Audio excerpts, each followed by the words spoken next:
सखी सहेली।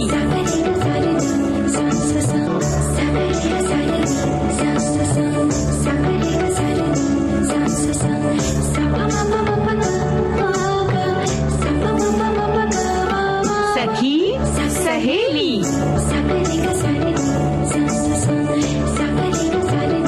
सभी सखियों, सहेलियों और सखाओं को रेडियो सखी ममता सिंह का नमस्कार। मंजरी जी, आपको भी हमारा नमस्कार। ममता जी, आपको और सुनने वाली सभी सखियों और श्रोता भाइयों को मेरा प्यार भरा नमस्कार।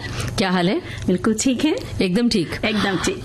देखिए, अचानक जब बारिश हो जाती है तो कैसा मौसम हो जाता है ना। बिल्कुल, पेड़ में जो पत्ते लगे होते हैं वो सूखे, वो झरने लग जाते हैं। कभी कभी हरी शाखें भी टूट के गिर जाती हैं और फलों से लदे जो पेड़ हैं उनमें से भी फल नीचे टपक जाते हैं।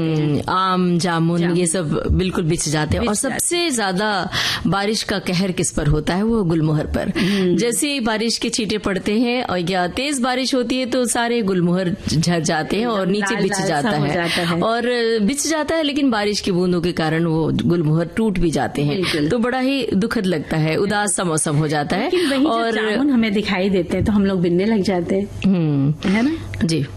तो ये जो भाई इस समय तो कुछ रंग बदला था, बाहर के नजारे हमने देखे। लेकिन जब कहर वाली बारिश आती है ना तो थोड़ी दिक्कत भी हो जाती है। जैसे कल रात मुंबई में बहुत तेज बारिश हुई, बिजली कड़कने लगी तेज, अचानक तेज बारिश हुई, ट्रैफिक जाम हो जाता है, जगह जगह पानी भर जाता है, तो इससे बड़ी दिक्कत होती है। खैर, यहाँ पर तो बरखा रानी अपनी आमद कर चुकी है, लेकिन देश के तमाम हिस्सों में अभी उनकी मौजूदगी नहीं दर्ज हुई है।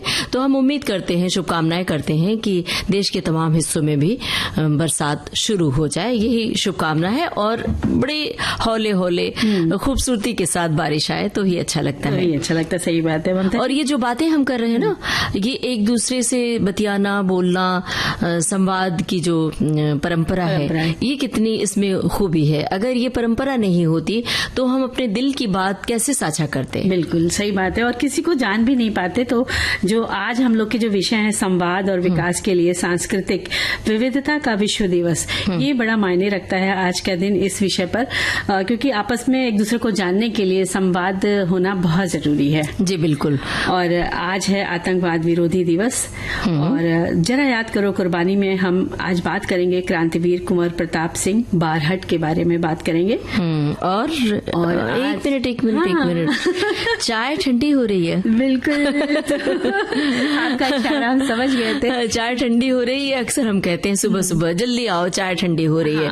तो जो चाय की चुस्कियां हैं, यूं ही चाय पी ले तो उसका मजा नहीं होता है। बिल्कुल। चाय के साथ वाय, और जब बारिश के छींटे पड़ते हैं तो सबसे पहले जहन में क्या आता है? फटाफट पकौड़े छान ले। सही तो चाय के साथ पकौड़े का लुत्फ, तो चाय अपने आप में बहुत सारी चीजें और याद दिलाता है। बिल्कुल याद दिलाती है। तो हमारे श्रोताओं को चाय के साथ क्या क्या बातें याद आती हैं?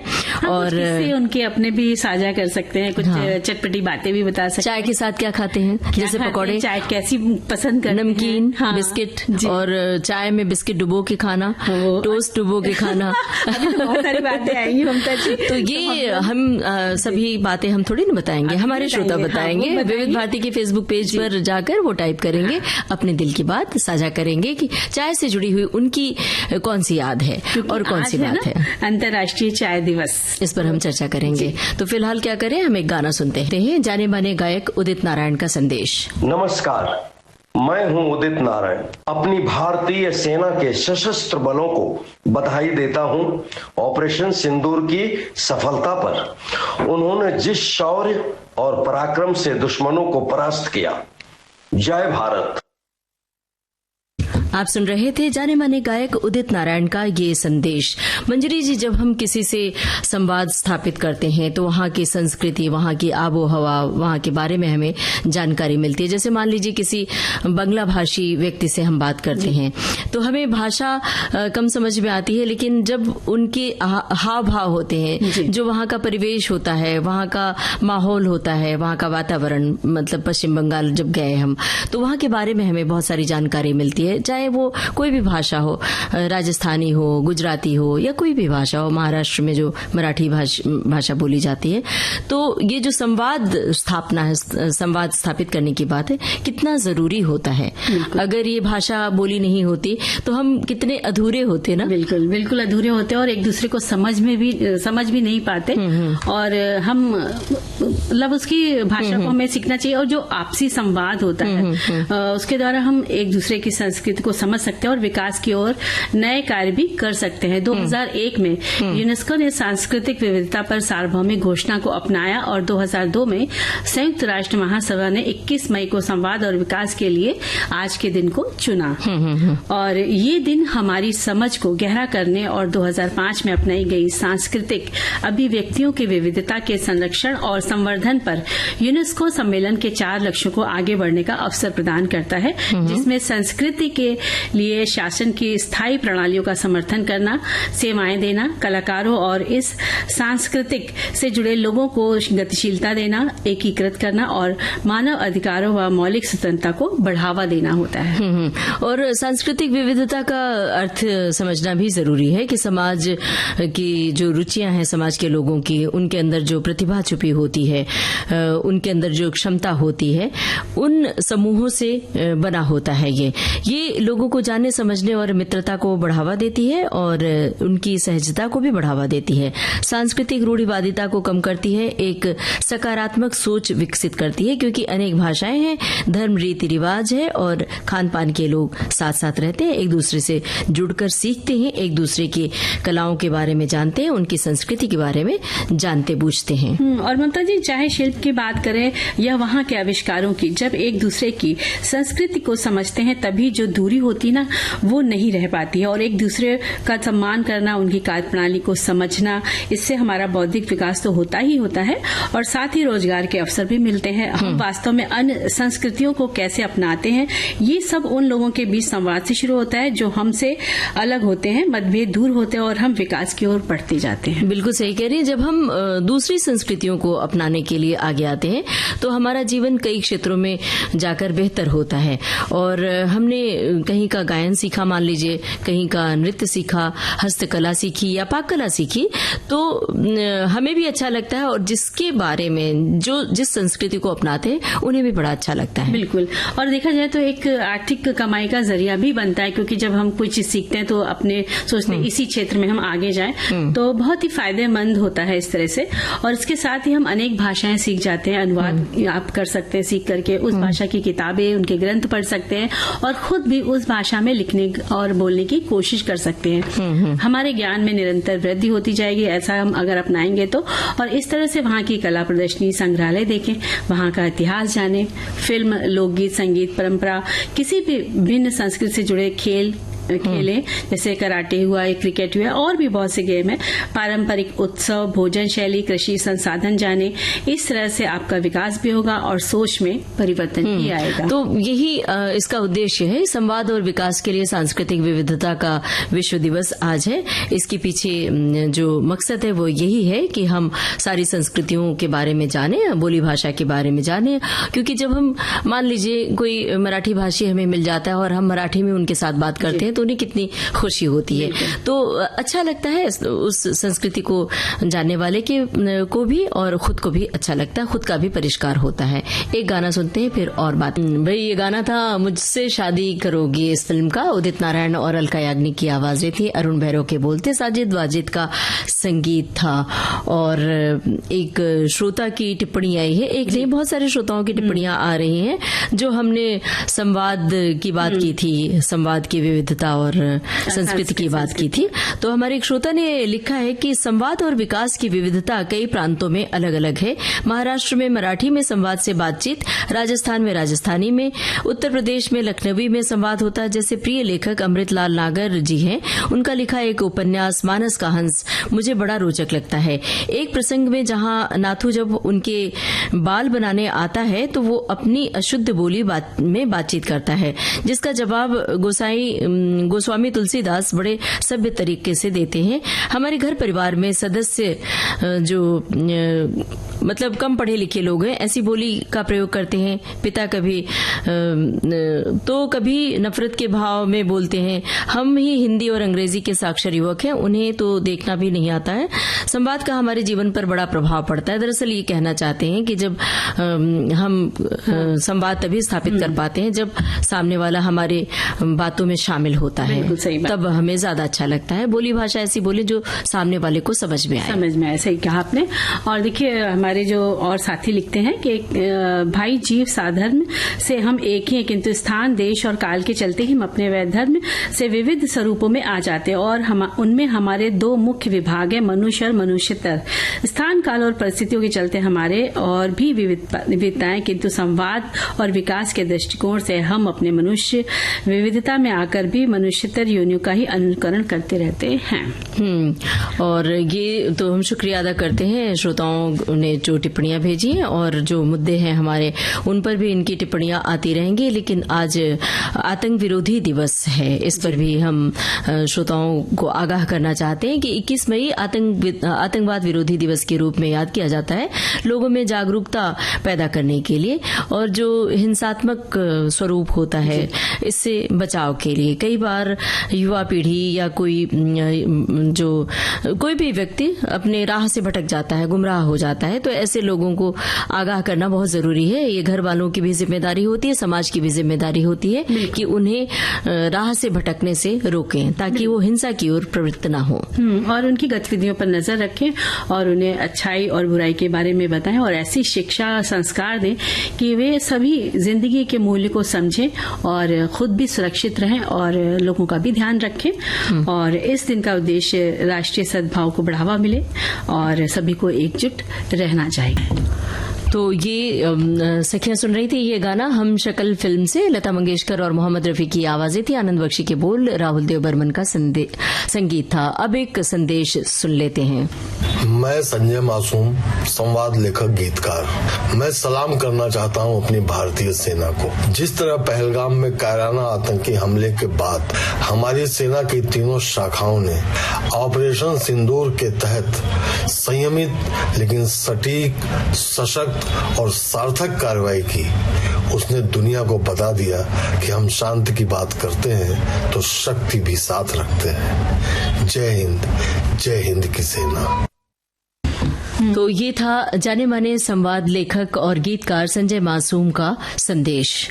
ममता जी, कुछ आप कहने जा रही थी कि आज हम लोग किस पर चर्चा करने वाले हैं? बिल्कुल, जरा याद करो कुर्बानी, इस विषय पर हम चर्चा करने जा रहे हैं। क्रांतिवीर कुंवर प्रताप सिंह बारहट के बारे में। जी, कुंवर प्रताप सिंह बारहट, जिन्हें कुंवर जी के नाम से भी जाना जाता है, ब्रिटिश सरकार के खिलाफ एक भारतीय क्रांतिवीर, क्रांतिकारी कहलाए।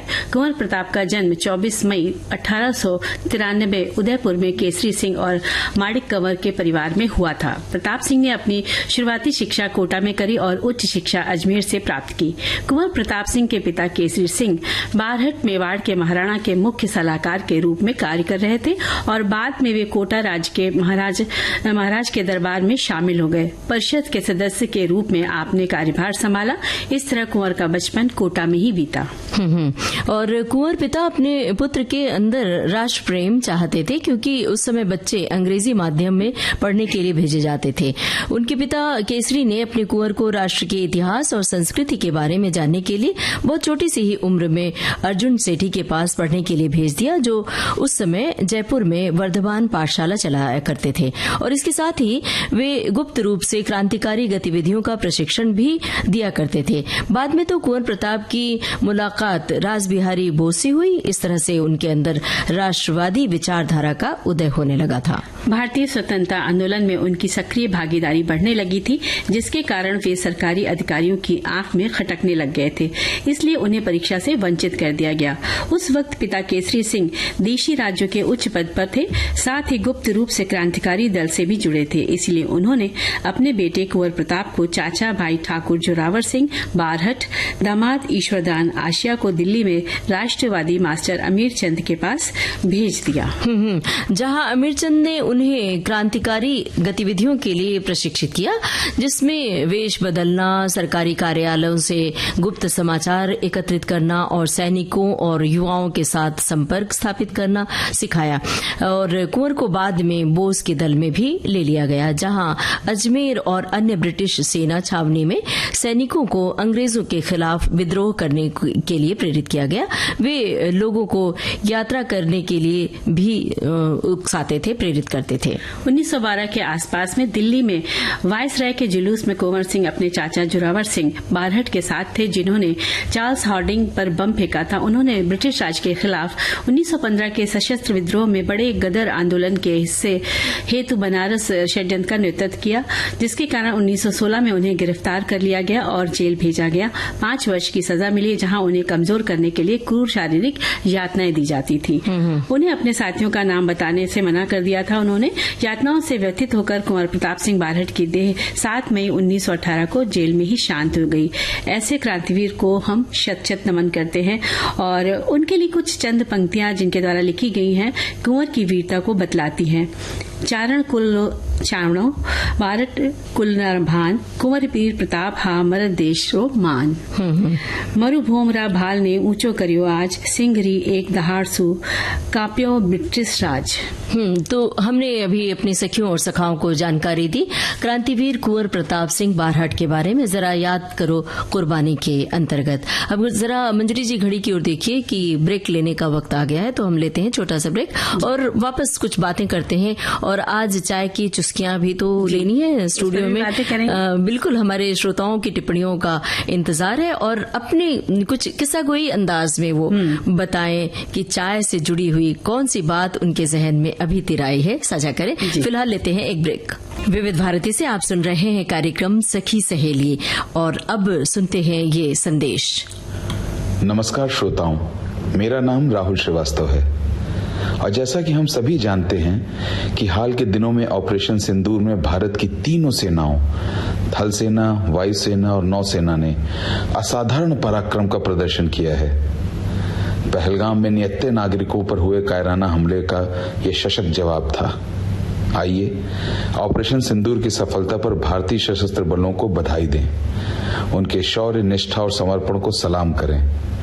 हमें अपने फौजी भाइयों की हिम्मत, उनके शौर्य पर नाज है। उन्होंने जिस साहस और वीरता का परिचय दिया है वो अद्भुत है और हम उनका नमन करते हैं। ये था राहुल श्रीवास्तव का संदेश। अब एक गाना सुन ले और फिर उसके बाद ये चाय ठंडी हो गई। देखिए ना, तो कितने सारे संदेश आ गए तो चाय हम ठंडी होने नहीं देंगे। बिल्कुल। और क्या होता है जब हम ये बोलते हैं चाय ठंडी हो गई, तो हम पलट के जरूर देखते हैं और हम ये देख रहे हैं कि कहीं चाय सचमुच आ गई। जब चाय की बात होती है तो आंखों के सामने चाय का कप याद आ जाता है, तो चाय का प्याला। तो देखते हैं श्रोताओं के जरिए, श्रोताओं की टिप्पणियों के जरिए हम फिलहाल चाय का प्याला ले लेते हैं।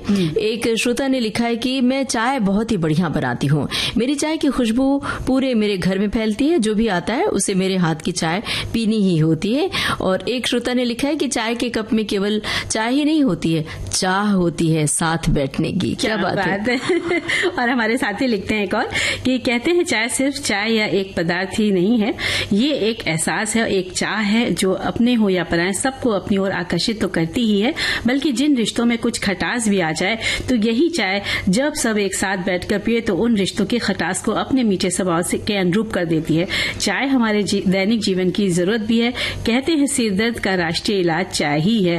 हर सुबह की पहली पसंद और शाम की तलब है ये चाय है जनाब, इसकी बात ही कुछ अलग है। क्या बात है भाई, आज संदेशों की बात ही अलग कुछ है। बिल्कुल।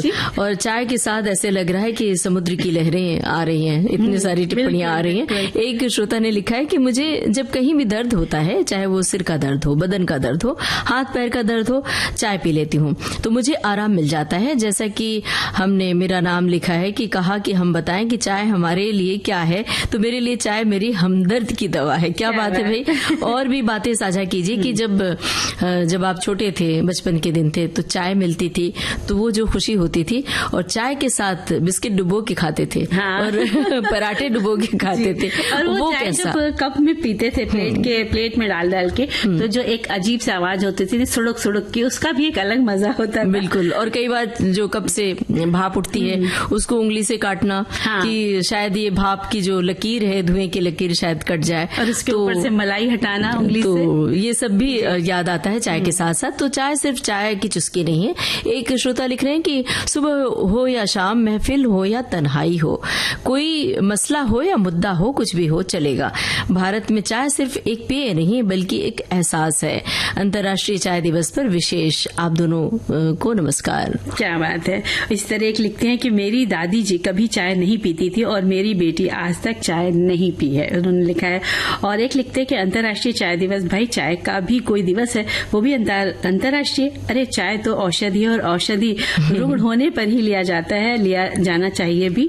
ये शीत देशों के लिए हितकर है, किंतु इसे अब वैश्विक बनाकर इसके अच्छे खासे बाजार भी सजने लगे हैं। फलस्वरूप गर्म देशों में भी इनका प्रचलन बढ़ा है और उनके लोगों द्वारा लोग एसिडिटी जैसी बीमारियों के शिकार भी हो रहे हैं, क्योंकि उनके चलते वे अपने प्राकृतिक पेयों से दूर हो गए हैं और अन्यथा दधि खांड की ऊर्जा से उत्पन्न स्वस्थ उत्तेजना के अब वे उत्तरदायी ही नहीं लगते हैं, इन्होंने लिखा। मंजरी जी, चाय से कई बार किसी की नाराजगी भी दूर की जा सकती है। अब आप पूछिए कैसे? वो ऐसे कि मान लीजिए अब हमारी आपकी खटपट हो गई और आप बैठी हैं और 4-5 लोग और बैठे हैं, तो हम सबसे पूछते हैं कि चाय पीनी है, और मान लीजिए हमारी आपकी बातचीत नहीं है, तो मैं क्या करूंगी, बातचीत को, अनबोलेपन को दूर करने के लिए आपसे भी पूछूंगी, मंजरी जी चाय पियेंगी क्या? तो आप क्या कहेंगी? मन में तो रहेगा नाराज है, लेकिन अच्छा चलिए पिला। तो चाय के बहाने वो अनबन भी टूट जाती है, तो चाय नाराजगी तोड़ने का भी एक बहाना होता है। अब देखते हैं हमारे श्रोता क्या लिख रहे हैं। एक कविता की शक्ल में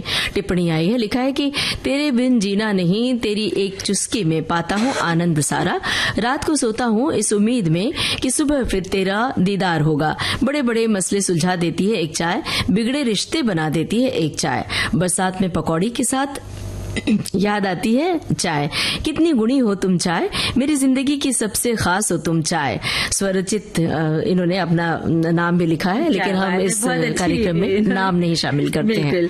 और एक लिखते हैं, गर्मी सर्दी बारिश शादी या कोई मिलना जुलना, जिंदगी का कोई भी मसला हो, इसकी शुरुआत चाय से ही की जाती है। कुहासे से भरे सर्दियों का मौसम और चाय के टपरी में शीशे के गिलास में भाप निकलती मीठी चाय, वातानुकूलित रेस्टोरेंट में, कैफे में हो या आनंद कहाँ हो, जो टपरी और गुमटी वाली चाय से मिलती है। और अंतर्राष्ट्रीय चाय दिवस की हार्दिक शुभकामनाएं। अब तो चाय के बहुत सारे प्रकार हैं मंजरी जी, आपको पता होगा ही, जाहिर सी बात है कि आइस टी भी होता है और कई तरह के चाय होते हैं। वो कुल्हड़ वाली चाय तो हम सबको याद ही है कि हम ढूंढ के जाते हैं कि कुल्हड़ वाली चाय मिल जाए, और वो ग्रीन टी तो होता ही है, होती ही है। और जो हरी पत्ती की बात बोली कि चाय में अगर हरी पत्ती डाल दें तो उसकी खुशबू जो बहुत देर तक तारी रहती है। तो बहुत सारी चाय की बातें, चाय शब्द का नाम सुनते ही मन खुश हो जाता है। लगभग 80% लोग हमारे भारत में ही चाय के शौकीन है। ये मैं नहीं कह रही हूँ, हमारी एक श्रोता कह रहे हैं। सुबह उठते ही सबसे पहले हर घर में चाय बनती है। चाय पीने से तन मन में थोड़ी सी ऊर्जा का संचार भी हो जाता है। कोई घर में मेहमान आने पर चाय जरूर बनती है, या फिर हम कहीं मेहमान बनकर जाते हैं तो चाय से स्वागत जरूर होता है। और देखिए ना, जब चाय की याद आती है ना, तो बहुत सारी चाय याद आ जाती है, और चाय के कितने कितने प्याले भी याद आ जाते हैं ना, कि कुल्हड़ की चाय है ना, कभी धोने वाले और प्लास्टिक के कागज वाले मग वालों में भी चाय। अब तो ऐसे मग चले हैं जिसमें तस्वीरें होती हैं, बिल्कुल तस्वीरें चिपकी होती हैं, तो वो पहले चाय का प्याला देखकर तस्वीर देख के ही दिल खुश हो जाता है, फिर उसके बाद चाय की चुस्कियों का लुत्फ होता है, तो अंदाज ही अलग हो जाता है फिर तो। और लेकिन उसका देखिए उबालना, उसको कैसे उबाला जाता है, कैसे खौलाया जाता है, और चाय कैसे उसमें अपना रंग छोड़ती है, और मतलब इतनी खौलती है कि वो लोगों को भी खौला देती है। चाय हर जगह शामिल हो जाती है। एक प्याली चाय रिश्तेदारों के घर, या घर में कोई मसला तय करना हो, हल करना हो, ऑफिस की टेबल हो, कैंटीन की चाय हो, वहां की बैठकें हो, दिन भर की थकान हो, चिंता हो, या फिर कुछ भी हो, आपको चाय तो तरोताजा कर ही देती है, आपकी थकान भी दूर कर देती है। कई बार चाय नुकसानदेह होती है तो भी चाय पी ही लेते हैं। हमारे एक श्रोता ने लिखा है कि एक कप चाय हो जाए, ये सिर्फ एक सवाल ही नहीं बल्कि रिश्तों की डोर, थकी जिंदगी में ताजगी की फुहार, अनगिनत कहानियों की शुरुआत, सुबह की नींद हो या शाम की थकान, दोस्तों की गपशप हो या ऑफिस की मीटिंग, अपने देश में हर माहौल की धड़कन चाय की प्याली से निकलती है। क्या बात है। और चाय के जो दौर है ना वो ममता जी घंटों घंटों चलते हैं। चाय की चुस्कियों के संग शेर शायरी महफिल सज जाती है और देर तक जमकर पढ़ाई करने में भी चाय बहुत साथ निभाती है। और वहीं चाय सर्दी को तो दूर भगाती है, तो सभी को पता है। और अपने संग जो अदरक और इलायची वो चाय की पत्ती डाल लेती, डलवा लेती कहना चाहिए हम लोगों से, तो उसका भी एक अलग मजा हो जाता है। तो ममता जी मुझे इन्हीं बातों से एक किस्सा याद आ गया कि मेरे घर में एक मेहमान आए तो मुझे चाय बना के उनको देना था। तो मेरी मम्मी ने कहा चाय बना लो। जब हम गए देखा तो अलमारी में उस जमाने में अलमारी में ही दूध के भगोने रखे जाते थे क्योंकि फ्रिज तो थे नहीं। जब हमने दूध देखा तो उसमें सिर्फ 2 कप दूध था। अब उसी को मिला के मुझे चाय बनानी थी 3 कप। तो मैंने 1 कप पानी डाला और चाय बना के ले गई। बल्ब टिमटिमाता जलता था उन दिनों घरों में। तो मम्मी ने चाय का कप जैसी ट्रे में हमने रखने लगे तो मम्मी ने देखा और बोली अरे ये चाय तुमने काली क्यों बनाई, रोज तो तुम सफेद बनाती, जाओ इसमें दूध लेके और डाल के आओ। अब मैं क्या बोलती कि दूध तो खत्म हो चुका है। मैं वापस गई रसोई में 1 मिनट खड़ी रही, फिर वापस चाय ले आई। मम्मी कहती अरे वाह ये चाय तो बहुत अच्छी है। बाद में उनको जब बताया तो वो खूब हंसी कहती कि अच्छा। तो ये दूध की चाय, दूध वाली चाय के शौकीन के लिए ये बात है। लेकिन आजकल तो ज्यादातर लोग ब्लैक टी पीना पसंद करते हैं, दूध वाली चाय से परहेज। और डॉक्टर्स तो यही सलाह देते हैं कि आप दूध वाली चाय पीनी छोड़ दो तो आपको बहुत सारी समस्याएं दूर हो लेकिन कुछ लोग मानते भी नहीं, उन्हें ज्यादा दूध, उनको लगता है दूध में ही पत्ती डाल दो। तो कुछ इस तरह के लोग भी पसंद करते हैं। लेकिन ठीक है, जिसको जैसी पसंद हो चाय वैसी बनाए। लेकिन बिल्कुल चाय जब भी बात चलती है तो चाय पे अनेकों बातें याद आ जाती हैं। अब हमें याद आ रहा है कि हमें एक संदेश सुनवा देना चाहिए। ये जाने माने फिल्म निर्देशक अनिल शर्मा का संदेश है, सुनते हैं। मैं अनिल शर्मा भारत के इन गौरवान्वित लम्हों पर आप सबको बधाई देता हूं। हाल ही के दिनों में ऑपरेशन सिंदूर में भारत की 3 सेनाओं थल सेना, वायुसेना और नौसेना ने असाधारण पराक्रम का प्रदर्शन किया है। पहलगाम के निहत्थे नागरिकों पर हुए कायराना हमले का यह सशक्त जवाब था। आइए ऑपरेशन सिंदूर की सफलता पर भारतीय सशस्त्र बलों को बधाई दें, उनके शौर्य, निष्ठा और समर्पण को सलाम करें। आप सबको, पूरे भारतवर्ष को बहुत सारी बधाई, विजय की बहुत सारी बधाई।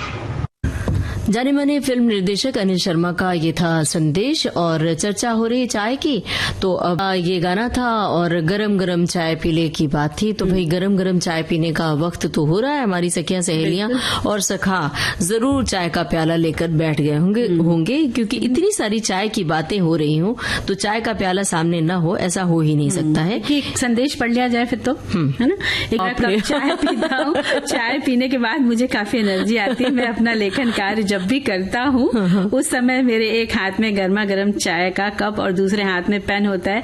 मेरी पहली चाय यानी बेड टी बिना दूध वाली होती है। क्या बात है जी, आप जब लिखती तो आप कितनी कप चाय पीती हैं? मुश्किल 1 कप।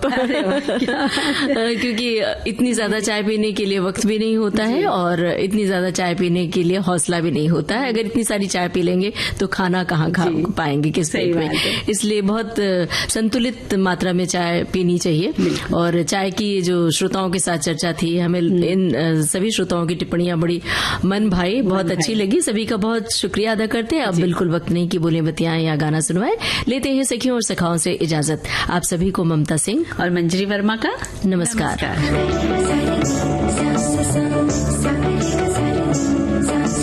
सखी सहेली कार्यक्रम की प्रोड्यूसर अनुश्री पाठक। सखी सहेली। सखी